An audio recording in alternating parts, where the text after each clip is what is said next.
This is Vinita Bishnoi, welcome to my channel once again.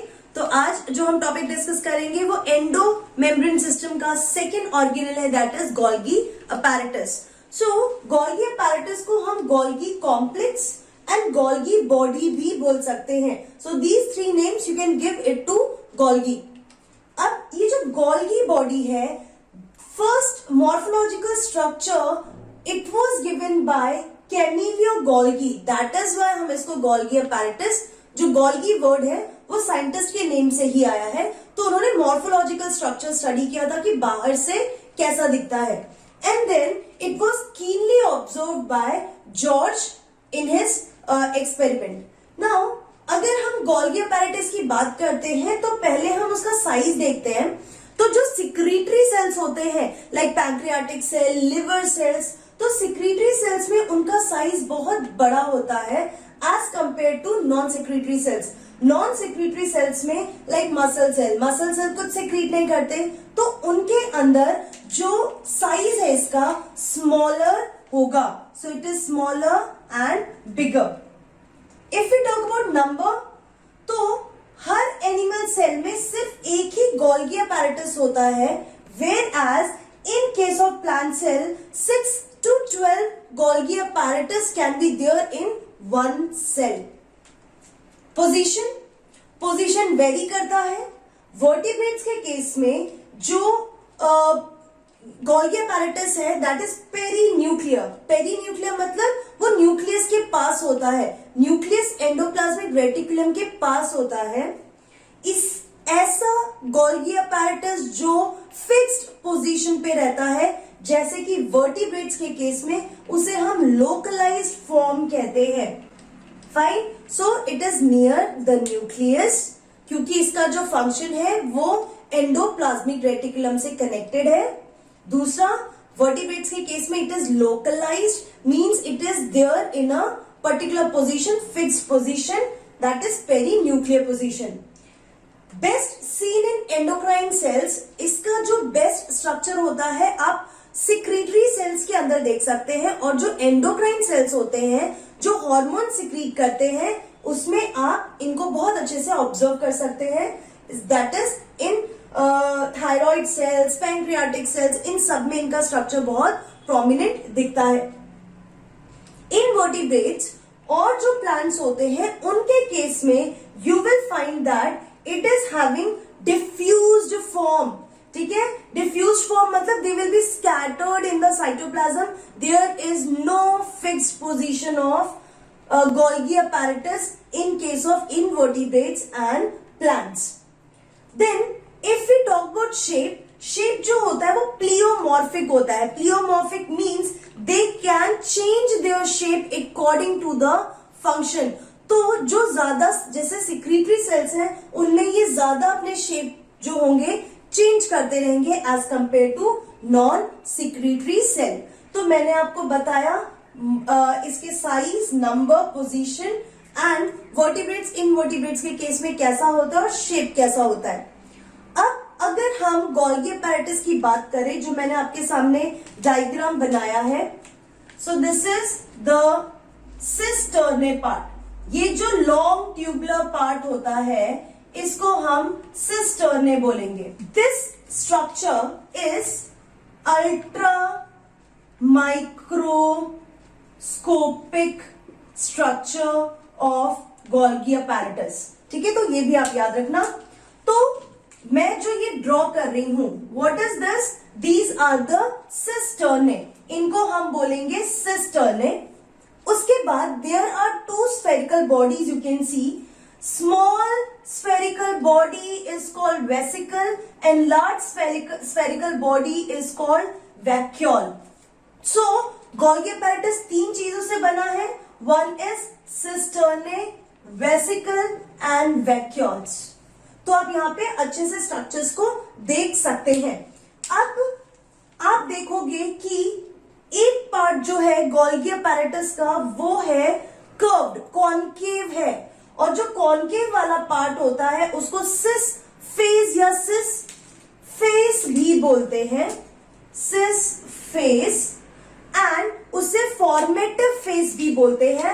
and it is present towards the nucleus.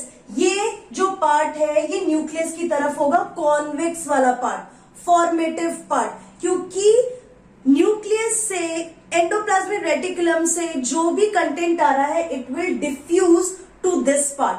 Then ये जो part है जो आप concave बोल रहे हो, that is the concave side, उसे हम ट्रांसफेस भी बोल सकते हैं. This is the trans face and it is towards the plasma membrane. मतलब चीजें एंटर ट्रांसफेस से, सॉरी सिस फेस से होगी और एग्जिट होगी ट्रांसफेस से. अब ये जो सिस्टर्ने होते हैं ये भी वेरी करते हैं. कैसे वेरी करते हैं? अगर मैं वर्टिब्रेट्स की बात करूं तो पर Golgi apparatus 6 to 12 cisternae is there, whereas in case of plants you will find 10 to 12 cisternae in it. So this is the basic difference which you have to remember. So now I will tell you cis और transphase का function क्या होता है और किस तरीके से ये काम करते हैं. ओके तो देखो यहाँ पे कि जो प्लांट्स होता है उसको हम डिप्टायोसोम्स भी बोल सकते हैं. Now what happens, how this vesicle functions. सबसे पहले ये रहा न्यूक्लियस, न्यूक्लियस के साथ ये एंडोप्लाज्मिक रेटिकुलम कनेक्टेड है. You can see that endoplasmic reticulum से एक वेसिकल पिंच्ड ऑफ होता है.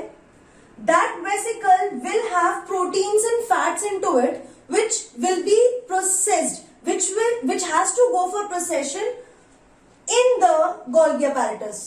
तो वो प्रोसेस के लिए जो वेसिकल्स है it will take up the proteins and fats to the cis face of Golgi apparatus. Concave वाला जो कॉन्वेक्स वाला जो पोर्शन है वहां पे वो जाके फ्यूज हो जाते हैं वेसिकल्स. जब वो वेसिकल फ्यूज हो जाएंगे सिस फेस में, then the proteins and the fats will be released in this cisternae. Processing of cisternae will take place and उनको मॉडिफाई किया जाएगा. हमेशा याद रखना जब भी fats and proteins endoplasmic reticulum से आते हैं वो मॉडिफाई होंगे गोल्गी apparatus में. जो भी आए उसको थोड़ा सा मॉडिफिकेशन का काम बनता है गोल्गी apparatus का. सो सिस फेस से वो एंटर होंगे, देन प्रोसेस होगा गोल्गी apparatus के अंदर, मॉडिफिकेशन होगा and they will B packed into the Golgi vacuoles, या उनको गोल्गियन वैक्यूल्स भी कहते हैं. Golgi vacuole will keep on increasing in size and then they will form secretory vesicle and secretory vesicle. ये रहा Golgi, ये वाला पोर्शन है Golgi vacuole है. Golgian vacuole जो है that will be now called secretory vacuole and this vacuole will take the required proteins and everything to the parts और to the plasma जहां पे भी उस प्रोटीन या उस लिपिड की जरूरत होगी या उस मॉडिफाइड केमिकल की जरूरत होगी. तो मैंने ये आपको इसके स्ट्रक्चर के बारे में बताया. So what is your transition vesicle from ER breaks off. Transition जो वेसिकल है वो ईआर से निकला, then fuse with the cis face. वो ट्रांजिशन वैक्यूल जो है वेसिकल जो है वो फ्यूज हो गया गोल्गी apparatus के सिस फेस में. Then processing of fats and proteins will takes place in the cisternae. Then modified form will be enclosed in the Golgian vacuole and it becomes the secretory vacuole for transportation in or out of the cell. This is how it works. Now we are going to discuss about its function. तो it's very clear कि ये जो Golgi apparatus है cis face से start होता है, इसलिए इसको फॉर्मेटिव फेज कहते हैं. एंड यहां से concave part say that is trans face से वो जो वैक्यूल होगा वो पिंच्ड ऑफ होके बाकी पार्ट्स में सेल के या प्लाज्मा मेम्ब्रेन या बाहर तक उन चीजों को ट्रांसपोर्टेशन करेंगे. So let's discuss the function. So function, सबसे पहला फंक्शन है it modifies whatever things are coming from the endoplasmic reticulum, it will be modified by the Golgi apparatus. तो चाहे वो प्रोटीन हो चाहे लिपिड हो, यहाँ पे आने के बाद उनका मॉडिफिकेशन होता है, फिर उनको पैक किया जाता है वैक्यूल्स में एंड देन उसको सिक्रीट किया जाता है. So these are the main important function, modification, फिर पैकेजिंग एंड देन सिक्रीशन. और सिक्रीशन कहां से होता है? ट्रांसफेज की तरफ से, जो प्लाज्मा मेम्ब्रेन की तरफ होता है. It is the main agency of building of complex carbohydrate. जो सिंपल शुगर होते हैं, मोनोसैकेराइड्स होते हैं, उनको ये फ्यूज करके उनका मॉडिफिकेशन करके कॉम्प्लेक्स कार्बोहाइड्रेट बनाने का सबसे इंपॉर्टेंट काम करता है, that is Golgi complex. Then ये ग्लाइकोसाइलेशन करते हैं. What is glycosylation? It is addition of carbohydrate to proteins and fats.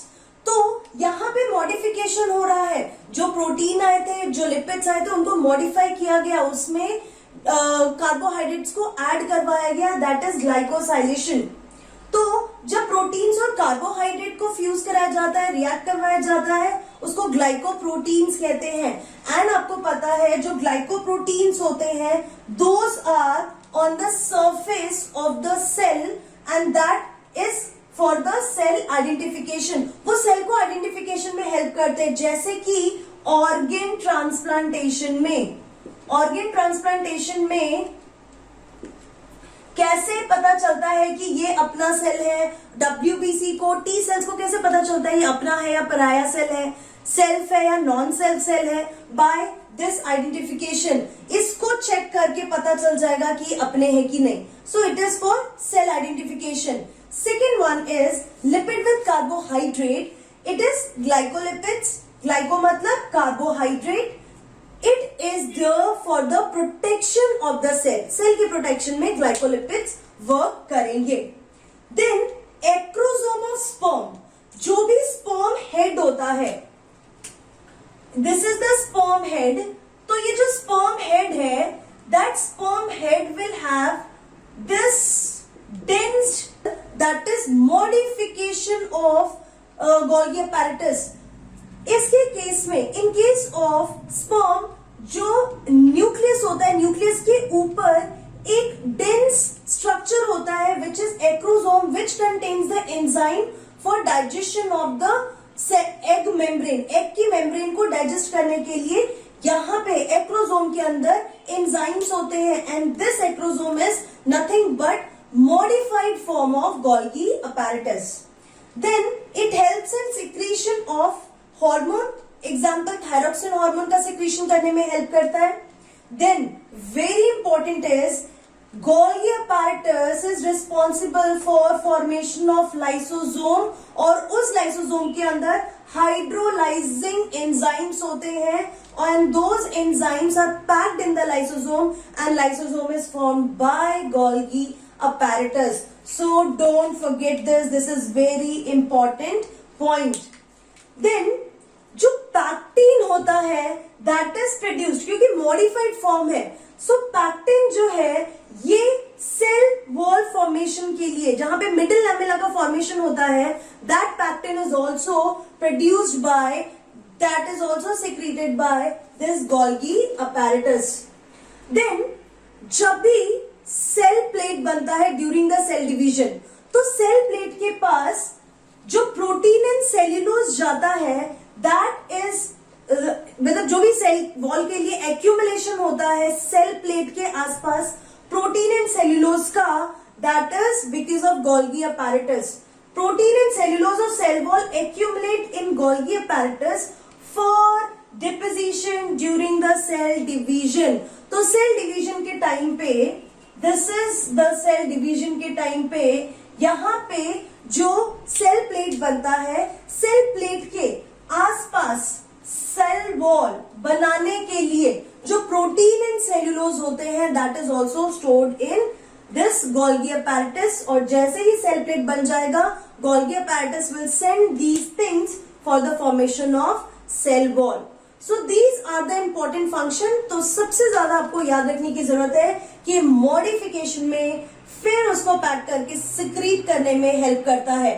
Trans phase से एंडोप्लाज्मिक रेटिकुलम से जो भी वेसिकल आएगा वो ट्रांस फेज को फ्यूज होगा, सॉरी सिस फेज को फ्यूज होता है और ट्रांस फेज में से वो सिक्रीट कर दिया जाएगा। देन मेन एजेंसी हो गई कॉम्प्लेक्स बनाने के लिए, क्योंकि ये सब कॉम्प्लेक्स कार्बोहाइड्रेट ही बन रहे हैं, ठीक है।